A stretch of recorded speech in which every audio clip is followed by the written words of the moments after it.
4,000 years ago, in a mud brick village near the Euphrates, a farmer owes his neighbor 6 bushels of barley. He doesn't have it. The harvest failed. So a priest presses a wedge into wet clay. That mark is not a coin. It's not a shell or a bead or a cow. It's a debt. And that debt, not a marketplace, not a handshake, not a trade, is where money actually begins. Everything you were taught about the invention of money is a story economists made up. The real story is darker. It involves obligation, violence, and control. Stay with me, because by the end of this, you'll never look at a coin the same way again. Here's the story you probably know. Long ago, people bartered. You had chickens. I had shoes. But bartering was clumsy. What if I didn't want your chickens? So, the story goes, humanity invented money to solve this problem. A neutral tool, convenient, efficient. It's a clean story. It's told in almost every economics textbook on Earth. There's just one problem. No anthropologist has ever found a society that ran primarily on barter. Not one. Explorers searched. Historians searched. The barter economy, the one you were taught started it all, doesn't seem to have existed. So if money wasn't born from trade, where did it actually come from? Go back further than coins, further than shells, further than gold. Go back to the first cities. Sumer, Babylon, the temple economies of Mesopotamia 6,000 years ago. These weren't trading posts.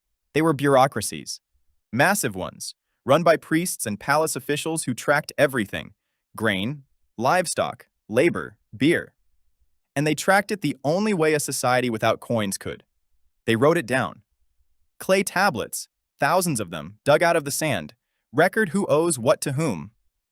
Not, I'll trade you this for that, but you owe 6 bushels, due at harvest. This is the earliest form of money historians can actually prove existed, not a coin in a palm. A number in a ledger. Money, in its first form, wasn't a thing you could hold. It was a memory of obligation, a debt. Now here's where it gets uncomfortable. Debt is fine when it's small, but debt grows. And in the ancient world, when a farmer couldn't pay, the temple didn't forgive it. It collected, sometimes in land, sometimes in oxen, and sometimes in people. Children were handed over as debt servants. Entire families could be pulled into bondage because of a bad harvest and an unpaid balance on a clay tablet. This is the part they don't put in the textbooks. The earliest monetary systems on Earth were also the earliest systems of debt slavery. Money and control were born in the same breath. And it got so bad, so often, across so many early civilizations, that rulers had to do something drastic to keep society from collapsing. Picture this. A new king takes the throne in ancient Babylon. One of his first official acts isn't a war. It's an eraser. He declares a clean slate, cancels the debts of ordinary farmers, frees debt servants, resets the ledger to zero. Historians call this a Jubilee. It happened again, and again. Across Mesopotamia, across centuries, rulers kept wiping out debt on a mass scale. Why?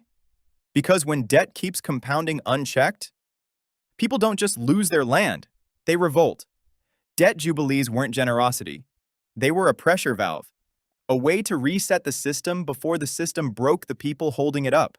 Money, from its very first appearance in human history, was never neutral. It was a leash, and every so often someone had to loosen it or risk it snapping. So if money began as debt, recorded in clay, when did coins, the shiny metal discs we associate with money, actually show up? Not for trade, for war. Around 600 BC, in the Kingdom of Lydia in modern-day Turkey, the first standardized metal coins appear. And they show up almost exactly when large professional armies do. Here's the problem with paying soldiers in grain or land. Soldiers move. You can't hand a marching army a field. But you can hand every soldier a pouch of identical, stampable, portable coins. Coins solved a military logistics problem. And once a king started minting coins to pay his troops, he needed everyone else to accept those coins too. So he did something ruthless and brilliant. He demanded taxes be paid back in the very coins he just minted. Suddenly, every blacksmith, Every farmer, every merchant in the kingdom needed those coins, not to trade with each other, but to avoid punishment from the state. That's not a marketplace inventing money. That's an army and a tax collector forcing an entire population into one. So let's rebuild the real timeline. First, debt, recorded in clay, inside temple bureaucracies. Then, bondage, when that debt couldn't be paid. Then, periodic jubilees, to keep society from tearing itself apart. Then, coins, minted to move armies, and taxes, to force civilians to adopt them.